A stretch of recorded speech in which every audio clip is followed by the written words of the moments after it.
Hello দর্শক বন্ধুরা, তোমাদের আজকে দেখাবো চাইনিজ গার্লদের ভিডিও, যেটা প্রচুর প্রচুর পরিমাণে মানুষজন দেখতে পছন্দ করে। আর দেখো, পুরো একটা আস্ত মুরগির মাংস নিয়ে নিয়েছে, আর সাথে ওপর দিয়ে দিয়ে দিল একটা চাটনি টাইপের কিছু, তার উপরে দিয়ে দিচ্ছে মশলাযুক্ত কী সব, যেটা ওরা প্রচণ্ড পরিমাণে পছন্দ করে। আর এই সমস্ত কিছু দিয়েই ওরা বিশেষত খাবারটা খেয়ে থাকে।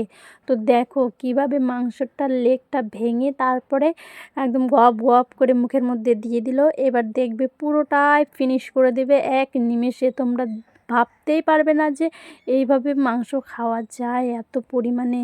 তো দেখতে পাচ্ছ চাইনিজরা কত উন্নত, বিশেষ করে খাওয়ার দিক থেকে। আর এটা যদি ইন্ডিয়ান গার্লরা হয় তাহলে বলবে না আমি খেতে পারবো না এত, এইভাবে ন্যাকামো করবে। কিন্তু এরা কোনো ন্যাকামো করে না, খাওয়ার দিক থেকে কোনো কম্প্রোমাইজ নেই গাইস। তো তোমরা ভিডিওটা দেখলেই বুঝতে পারবে যে এরা কি পরিমাণে খাবার খেতে পছন্দ করে, বিশেষত মাংস, ডিম।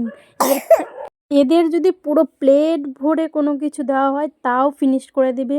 চাউমিন বলো, এগ রোল বলো, মাংস, ডিম, বিশেষ করে মানে অন্য খাবার বেশি পছন্দ করে। কিন্তু এরা ভাত টাইপের যে রাইস হয় সেটা বেশি খায় না, কারণ এরা ওটা বেশি পছন্দ করে না।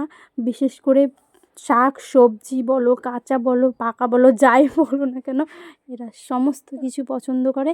কিন্তু ভাতের পরিমাণটা একটু কম খায়, জানি না কেন, এটা চাইনিজরাই বলতে পারবে, আমি তো জানি না অত। তো ভিডিওটা দেখানোর একটাই উদ্দেশ্য যে দেখো মাংসটা কী পরিমাণে মানে গপ গপ করে গিলে গিলে খেয়ে নিচ্ছে। তো ভিডিওটা কেমন লাগলো অবশ্যই কমেন্টে জানাও। আর এই রকম ভিডিও যদি তোমরা আরও দেখতে চাও তাহলে আমার চ্যানেলটা একটা সাবস্ক্রাইব করে পাশে থাকো। আর ডেইলি তোমরা এরকম ভিডিও তোমরা পেয়ে যাবে। শুধু একটা কমেন্ট করে বলবে যে তোমাদের এই ভিডিওগুলো পছন্দ হচ্ছে কি না।